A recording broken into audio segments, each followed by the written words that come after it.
my screen is showing the way it should. So again, we've got about 2 minutes, but we're going to go ahead and get started here in just a moment.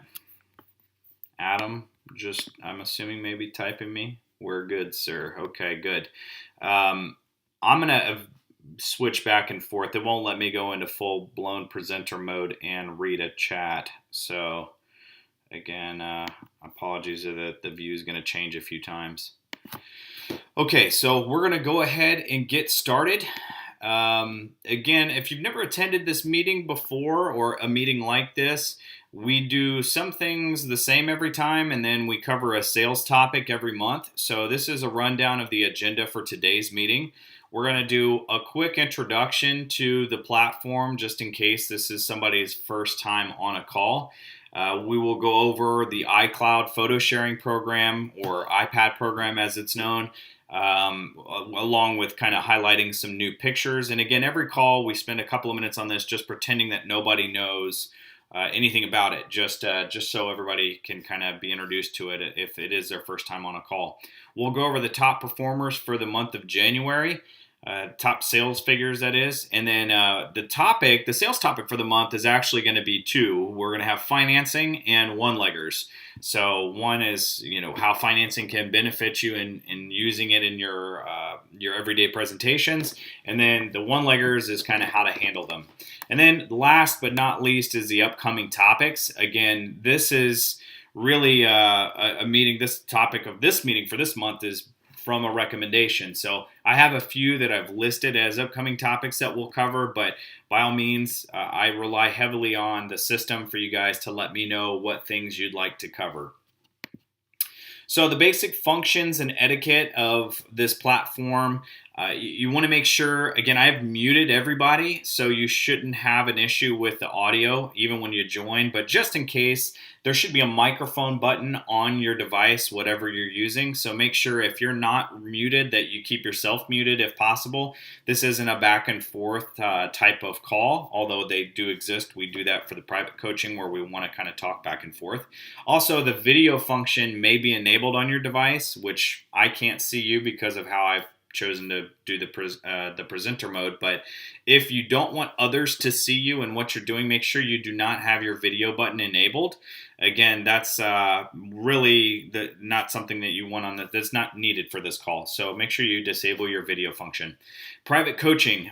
This is actually going to be used. This platform is already used for private coaching. So if you're a franchise owner and would like me to do some sort of coaching call with your sales staff, or maybe you're about to start a home show, I'm more than happy to set up a call and do that. We just did it this past week for a franchise that had a home show this last weekend. So it was going over strategies to use and it kind of just a basic reminders of things. So that's what this platform is for. I've got a YouTube tutorial link for Zoom, which will go into a lot of detail about Zoom. It tells you how to chat and how to download and all that. But obviously you guys are competent enough to get on the call, so we're not going to sit here and watch it or anything. But it is available if you want to forward it over to someone for a future call. The iCloud photo sharing program, or the iPad program, again, I'm going to act as if nobody knows what this is. So, just in case this is your first call, you understand what you can do and what this program is. So this is really designed for consultants and inside salespeople to use to help give the clients a vision of how our products look installed. It is a program that will only work on Mac. So if you do want to join this, what I'm getting ready to show you in a moment, you need to make sure you're using an iPad, an iPhone, or a Mac of some sort, like a laptop, a MacBook Air or whatever. All you need to do is send me an email if you have one of those devices saying, hey, add me to the list, and I'll send you an initial email which will go over the instructions, and it also will have a link to the YouTube tutorial for that, which goes over how to make sure your device is set up properly. And then I'll send you a series of invitations, which are shared photo albums, which you can subscribe to. And when you subscribe, it'll automatically download photos of our installations and what competitors look like, what backsplash ideas there might be. We'll show you in a second, but it's really nice. And again, once you've joined, it'll continually update and add photos as we add them to the folders. So I'm actually going to take this opportunity to show everybody what I'm talking about. So Adam, be ready because I want you to confirm that you can see this screen here that is different now, and it's photos. So you should see something that says white cabinets. Can somebody confirm that? Or Adam, if you don't mind confirming that in the chat window. Okay, looks good. All right, fantastic. So just to give those of you a view here of what I'm talking about, they're photos like this. So you can see all of these albums will have their separate invitations, and you can kind of get a theme of what they're going for. So I've got a folder named Gray Cabinets, which will show products of ours that have been installed with, in kitchens where there are gray cabinets present. Here's another one. So you guys provide a lot of these photos. So again, I can't thank you enough, and please continue to send photos because I rely on you to send us some good pics to use in these folders. We have some amazing before and after photos like this one, before and after, really stunning. And again, it helps your clients really it helps build the value and then also helps with the vision. Again, another one that I like is the competition folder. So it really helps if you're going against another quartz product or granite product. You can show, different materials, granite and quartz, that have, let's say, issues that ours don't. So it'll highlight the benefits of using our products over others. Some of them are things like this, where it's a UV ray issue that you've got between having too much exposure to sunlight. We've got some crazy ones in here, but again, this is a nice folder. All of these folders, again, are individual invites, so you'll get an initial batch of like 30 emails from me to subscribe to these photo albums, and then once you do, again, it'll automatically just continually update to you. Just some new add-ons for the month, just to make you aware. We have a few here. I'm really light on Terra Chiara. So if you guys have Terra Chiara in any form, white cabinet, brown cabinet, black, it doesn't matter. Whatever cabinet color you have, we are light on those photos. So again, you may see occasional messages from me asking for a specific color. Usually that means a franchise is asking me for something that we don't have. So again, I added these this month as well, which have some nice backsplash pictures of products that aren't trend products, which I know all of you ask for from time to time. You're curious if you can have more from surfaces. And again, some of the new add-ons that I've put in here do have backsplash that is not from trends. So if you end up wanting to use these photos, they're great. Again, it helps your customer visualize. Again, that's the whole point of using it. So again, it's not something that costs anything. As long as you have an iPad, an iPhone, or a Mac, this is completely free. All you have to do is send me an email saying you want to join. If you don't already have an iPad, just a quick heads up, you can buy one now for cheap. It doesn't have to be the latest and greatest model. You can go back a couple of years and buy an older iPad that's refurbished from eBay or Amazon or Groupon. But it is best if you can get an iPad that's got a little bit of storage. You want to try to make sure you have about 32 gigs if possible. And then also if you can do this, if you can swing getting one that's got a cellular connection and not relying on a Wi-Fi connection, and then add it to your shared plan, or maybe your franchise owner will help you with that. I don't know. It depends on the location. But again, it is great. It's very beneficial to have it on cell phone or cell towers, because when you're in a customer's home, you don't have to rely on syncing to their Wi-Fi and then remembering their password, because these photos will come up even if you're not connected to the internet. But again, they're not going to be as crisp and as clear, so it's going to be a little bit distracting. So if you want the best resolution, get an iPad that has that cell phone connection as well and add it to your plan. So I'm going to stop sharing here and get ready, Adam, one more time. I'm going to go ahead and jump back to the presentation. So can you confirm that you see the presentation again? If you could throw it in the chat. Anybody? Confirmed. Okay, perfect. So I'm going to go back in to go through the presentation. So again, all I need from you is an email saying you want to join. I have a tutorial that I'll send you, which is the link in this slide right now, and I'll send you the invites and you can join for free. Our top performers for the month of January, we actually had a pretty slow December, which is pretty normal. We only had about 5-6 people that made the top performers list, but we had quite a few this month. Again, we're going to highlight the top 5 as we always do, and then the rest of them to follow. So Gretchen Keith came in first in the whole system with $152,951 for the month of January. Congratulations to Gretchen. Dean Hanshoe, he's always consistent, had $137,957 out of Little Rock. Stephanie in Farmington Hills, Michigan, had $136,867. Paul Mallory, always consistent as well. This whole team, this 5 people that are in here are typically regulars on the list, if not in the top 5. He had $133,596 out of Kansas City. And then Matt out of Northern PA had $118,912. So congratulations to you, Matt. The rest, again, Jennifer, a regular contributor. Brian, he's always on here. Nancy, I mean, we've got a lot of solid performers here. But again, we don't want to list 20 to 25 people from some months. It's very heavy, so we only highlight the top 5. But congratulations to everybody that made the top performers list. I feel like it's important to remind everybody monthly that these numbers are doable, they're achievable. These people are not just doing $20,000 commercial jobs at a time. These are folks selling just like you in a home, getting the same type of appointments. So again, set a high goal for yourself and good luck hitting the list for next month. So we're going to move on to our core topic of the month, which is financing, one of our 2 core topics of the month. I felt like as I was preparing this was a request from a franchise owner that we cover financing.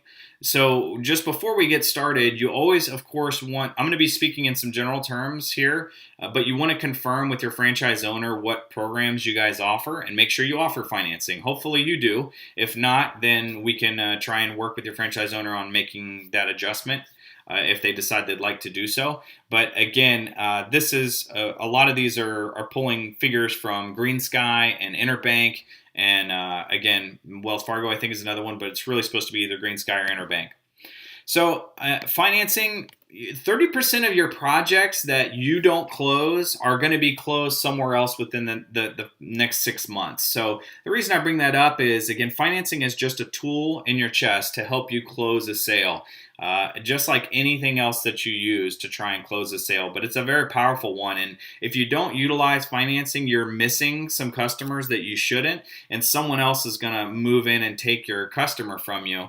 And again, the statistics behind this come from outside of our organization. This next one, 50% of homes or projects that are over $5,000 are financed. That's actually done by the National Association of Home Builders. So anytime you go over $5,000, about half of everybody that does a home improvement project finances it. So again, our system numbers, our average ticket is over $5,000, but we don't have anywhere near half of our customers being financed. So that tells us a few things, and one of the most important being that you guys are needing a little brush up on your financing, which is why we're covering it on the call, just to show you how powerful it can be. When customers are not paying with cash, they also spend more. So as you can see here, they spend about 30% more on their projects when they're financing it. So it's a way to increase your average ticket as well, which is good for everybody involved. That study is done by Forbes. And again, less than 40% of Americans, they actually have less than $1,000 in their savings account, and 15% of Americans have less than have 10,000 or more. So that shows you a very small percentage has a ton of money in their account. So they can't, there's 15% of Americans that'll be able to shell out $8,000 cash for their project, no problem. But the vast majority of Americans don't have that. So that's why financing is an important piece to use when you're trying to close a project. These studies here, this one's baffling to me. So just to kind of give you a little bit of background, we took actual sales numbers. So there's a franchise owner that owns 2 locations that are right next to each other. And again, they have the same access to the programs. So they have the same exact financing programs. They have the same geographical makeup. They're not drastically different markets. It's not like one's out of state here and the other one's over in a state here. They're very close to each other geographically. And what I'm trying to point out and show here is the difference between using financing to save a sale as opposed to offering financing to make a sale. So again, these two examples that I'm going to show you are real examples from our network. So this person one, we'll just call them, or this franchise one, uses financing primarily to save a sale. They're financing about 68% of the people they get to apply are being approved, which means that they're using it kind of to bail out a little bit. That's what the numbers say is, oh, I'm about to lose this sale. Let's try and save it with a financing situation. And again, their average ticket is pretty high still. $7,897 is the average project for the ones that they finance. But take a look at these numbers of someone who presents it in a different way. So using financing to make a sale, again, incorporating it into your pitch and kind of having it seamlessly work through there, you're going to get more customers apply, which as you can see here, they've had more customers apply for financing, but it's also going to get the right customers to apply. And that's why you see such a high approval rate, which is 97%. So this, again, same ownership, same programs, two different markets, but right next to each other, and then just a difference in presentation has a drastic impact on the approval rates, the amount of people that are applying, and then also, as you can see here, the average project size. It's $8,496 as opposed to $7,800 or $7,900. Close to $7,900. So again, it has an impact. It's a very powerful tool to use.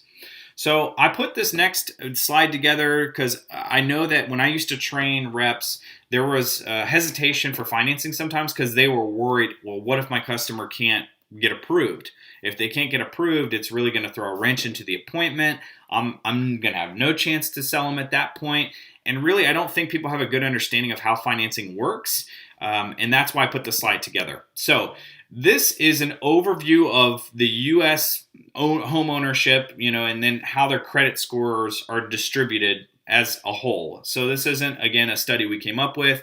This is simply just what, as a whole, U.S. homeowners have for credit scores. So you can see there, most of the customers, about 80% of them, are going to fall between a 640 on their credit score to 800. So the reason I bring that up is because at 640, you're actually going to be able to get a customer approved for financing, at least through Interbank, at $7,500. So our average ticket is about $5,600 right now, I think. So that means that almost 80% of homeowners as a whole would qualify to be financed for up to $7,500 on a project.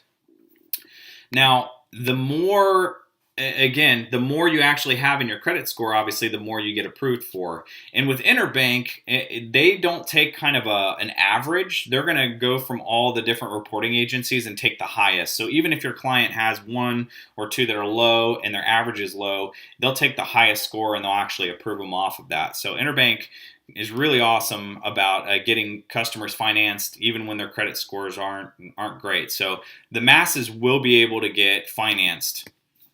Now, this next slide is pretty interesting because what we did was we took an average number of leads for a sales rep, and I actually went pretty low in terms of over a year. Your average sales rep runs at least 400 appointments. Okay, so if we assume that you close, I'm going to take a look at the current setup, which is 35% close rate, which is kind of low. Obviously, we all know it should be higher, but we went super conservative on this, and we went an average project size of about $6,000. And if you don't use anyone for financing right now, then your production would be about $840,000.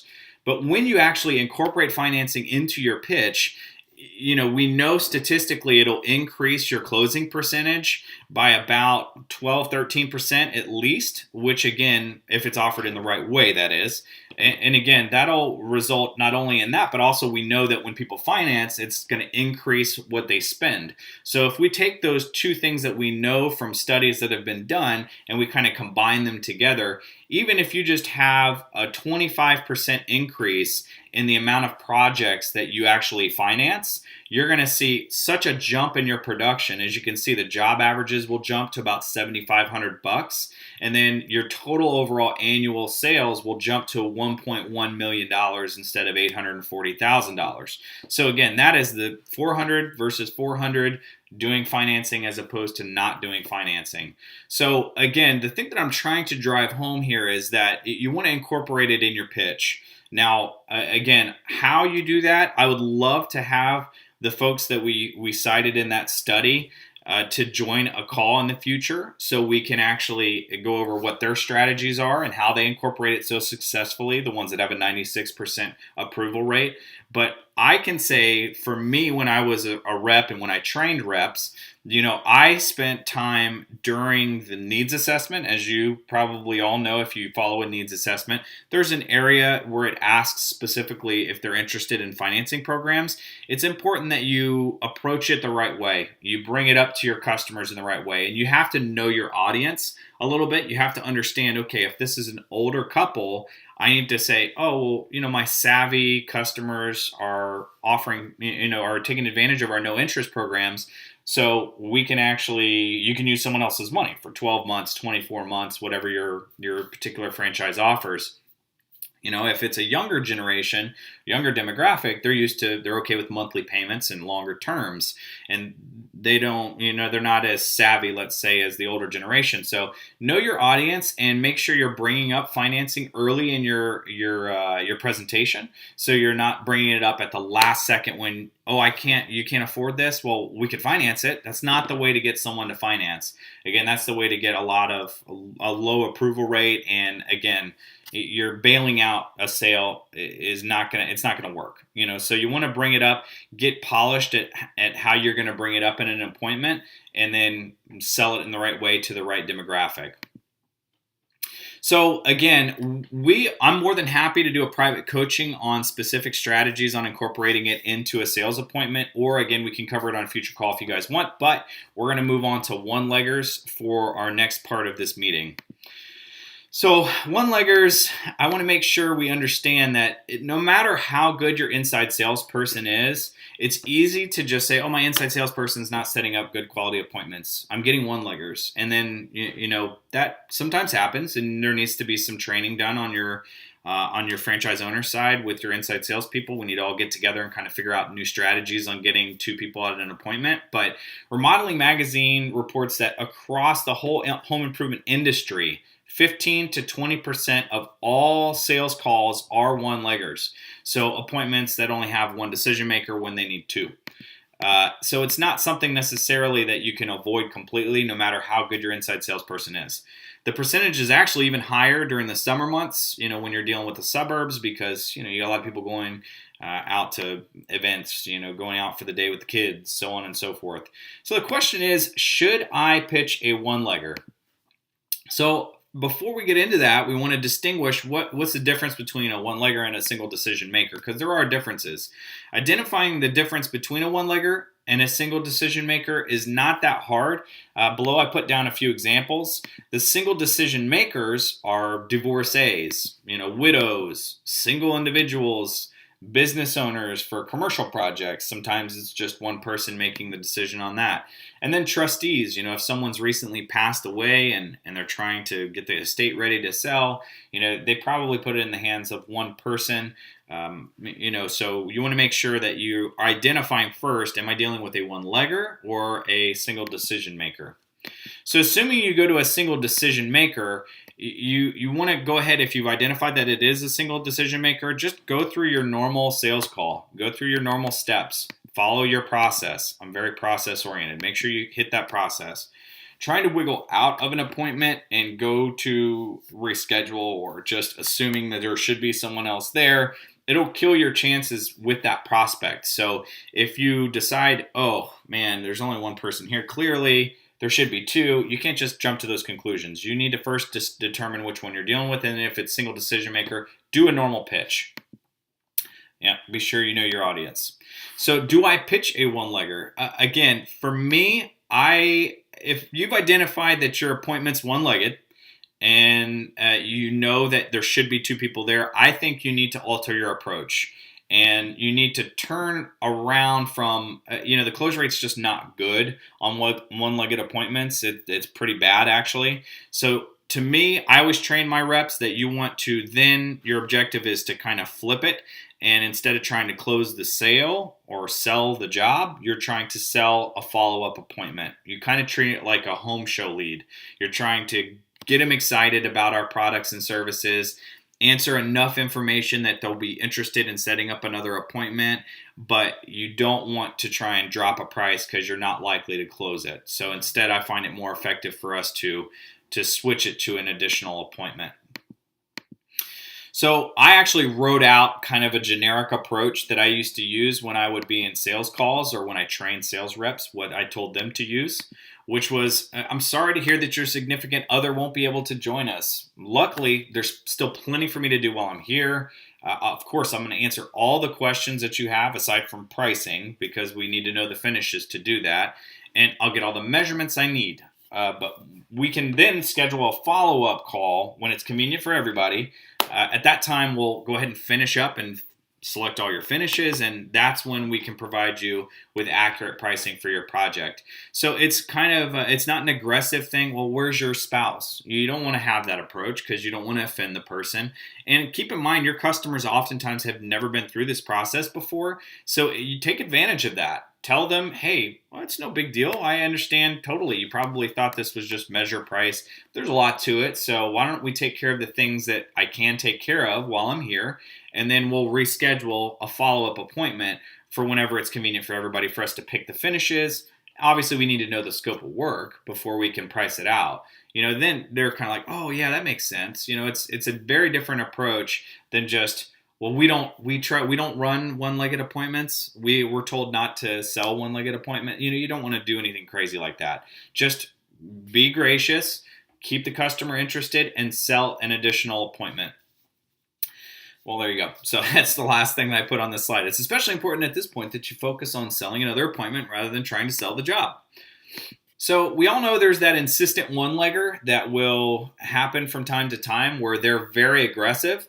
And even despite your best efforts, you of course want to try that last slide. You want to try that approach first. But assuming it doesn't work, we get it. There are some people that are just, I need a price. If you don't give me a price, then you're wasting my time. I'm here. I can make this decision on my own. This is my project. My husband doesn't care anything about it, or my wife doesn't care anything about it, whatever it is. So in that case, if you've tried your best already to reschedule the appointment, and they still insist, proceed and kind of treat the appointment as an opportunity to test maybe a more aggressive approach. If you're not very aggressive in your close, this is a time. The statistics say that you're probably not likely to see that person again if you don't close them right there on the spot.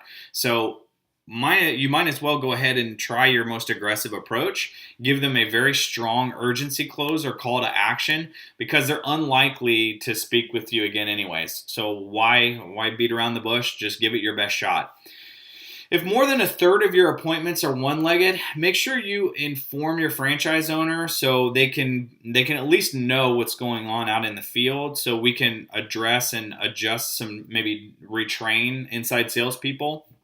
And again, I'm not going to spend a ton of time on the inside sales side of the one-legged appointment setting, which I apologize if anyone joined the call specifically for that, and I can do a private coaching. But in essence, we want to make sure these are more driven towards the sales reps, but I'm more than happy to do it if need be.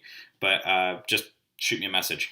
But overall, you do want to make sure your owners are aware if there's a lot of one-leggers, because again, the statistics don't lie. It's just going to be very difficult for you to get a good close rate if you're doing nothing but one-legged appointments, because even if you try your best practices on rescheduling, you're probably still only going to reschedule about a third or half of the one-legger appointments. So you want to make sure, of course, that number in the first place is pretty small.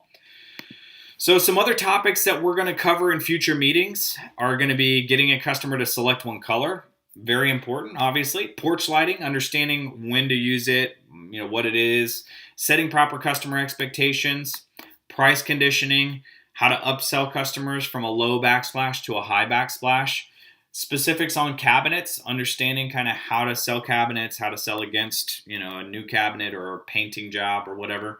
My customer doesn't like glass for a backsplash, so you're understanding, best practices on being able to get customers interested in what we actually make, which are glass products. And then bathrooms, the ins and outs of how we approach a bathroom as opposed to a kitchen, because we all know those sometimes are a larger project and require sometimes a two-touch approach or 2 appointments. So we'll cover that in a future meeting as well.